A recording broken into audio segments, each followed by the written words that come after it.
Good morning, class. We've come to the end of the term, and we're going to finish with chapter 11. And today we'll be discussing section 11.1, quotient spaces. So let's start off with the definition. So let x tau and y tau be topological spaces.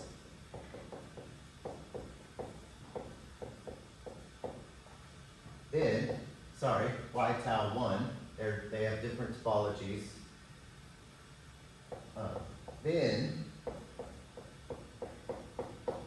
y tau 1 is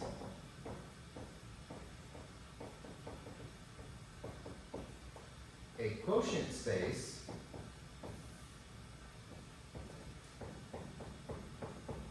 of x tau if there is a surjective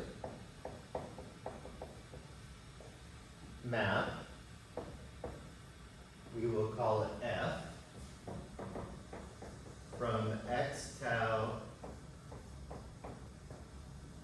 onto y tau 1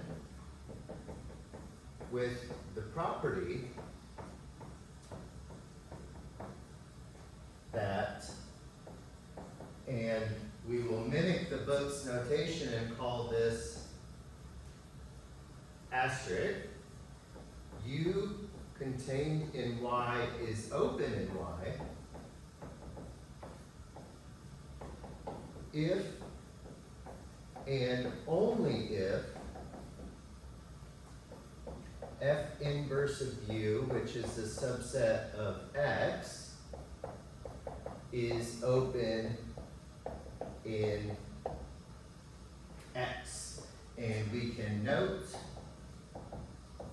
F is called a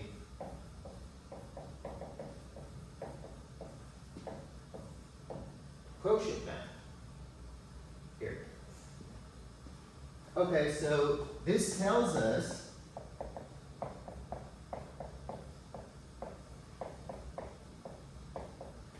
exactly what tau 1 looks like. It's all the subsets of Y such that F inverse of that subset is an element of tau here, right? Because of this if and only if statement. So we're part of the topology in Y under the restriction that the inverse image is part of the topology of X here. Okay, so remark 11.1.3. This is found on page 340. An equivalent statement here, we can say A is a subset of Y is closed in Y if and only if the inverse image of A, which is the subset of X, is closed in X here. So if we wanted to change this definition with double asterisk, we could do so here. Okay, and let's prove this here. We will do the forward direction, so let's prove, we will show that asterisk implies double asterisk. So if we assume this condition, we get this condition here.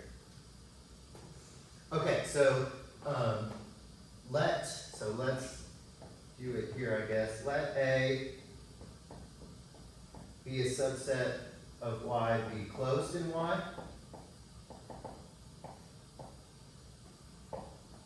Okay, so I need to argue that A is closed in Y implies the inverse image is closed in X. And then I also need to argue if this is closed in X, that implies this is closed in Y. Here. Okay, so let A be closed in Y. Okay, then we know Y minus A is open in Y.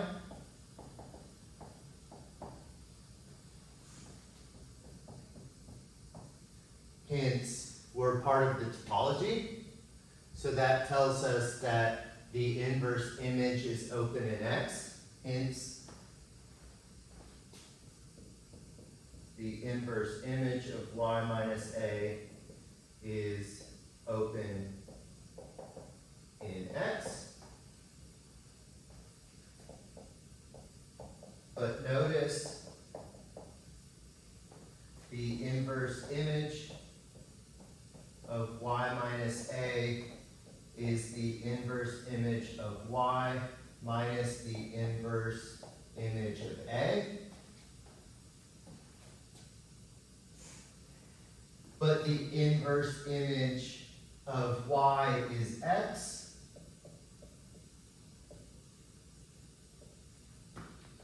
Since, and we can argue this,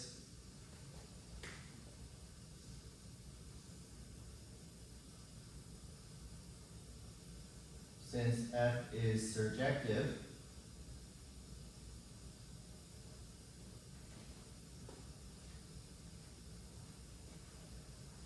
showing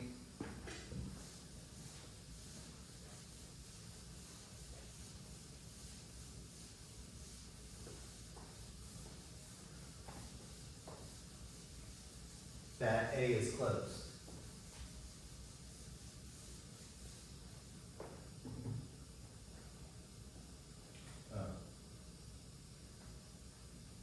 So since F is surjective,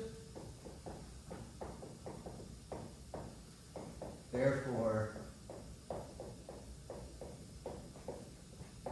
A is, F inverse of A is closed in X because X minus the inverse image is open. This is the complement of the inverse image. Okay, so conversely, we can argue the other direction. So I can assume that this inverse image is closed in X. Very similar argument to argue that this is closed in Y. And you can finish this portion of the proof, and then you can prove this other direction for the if and only if statement here. Okay? So not too difficult.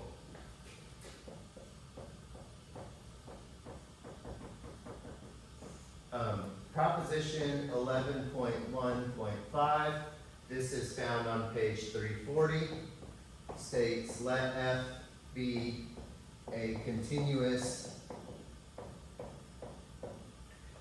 mapping of a compact space, we'll call it X tau, onto a Hausdorff space, we'll call it Y tau 1, then F is a quotient map.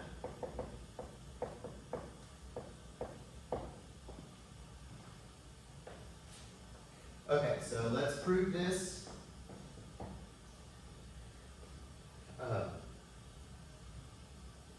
So we need to argue that we're a quotient map. So again, I'm going to use this statement here. This one's actually easier with Hausdorff spaces because we know criteria of closed sets and compact sets, spaces and Hausdorff spaces. We have a relationship that we'll remind ourselves about. So what I'm going to do is I'm going to prove the forward direction and the reverse direction because I need this if and only if statement here. Okay, so let's do the forward direction. So let A be contained in Y, be closed in Y. Now since F is continuous,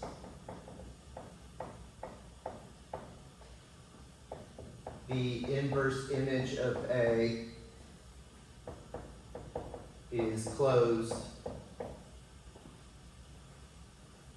in X. Here. So we get this forward direction. We pick a closed set in Y, look at its inverse image, and it's closed in X. We get this from continuity. Okay? So conversely,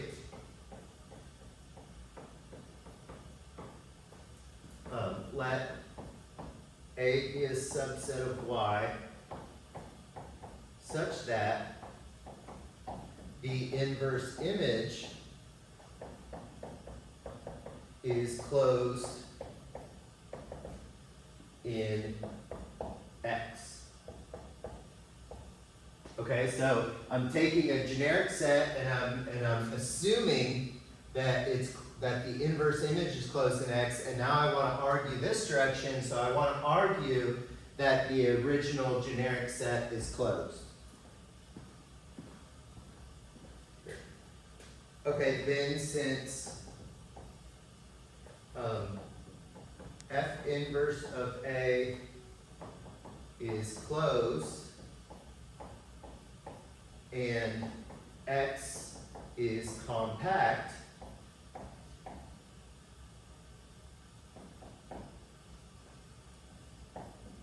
F inverse of A is compact. And this is proposition 7.2.4 on page 182. So remember, if we have a compact space and a closed subset, then the closed subset is compact as well using the subspace topology. Here. Okay, so hence, F of F inverse of A, which actually just equals A,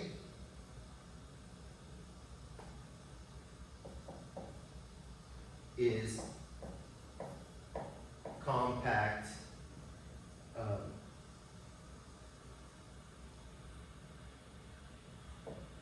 here, right? Because remember that F is continuous, the image of a compact set is compact here, right, under a continuous mapping.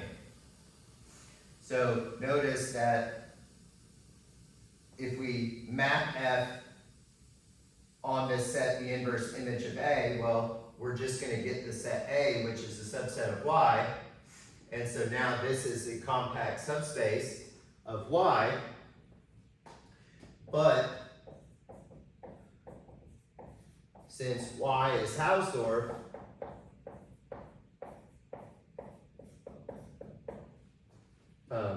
A must be closed.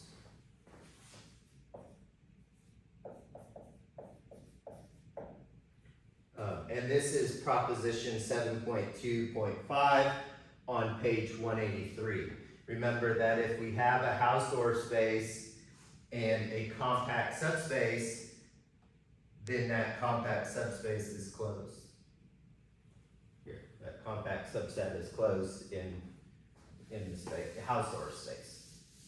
Okay? Okay, this was a very short section But again, as always, if you have any questions, please reach out.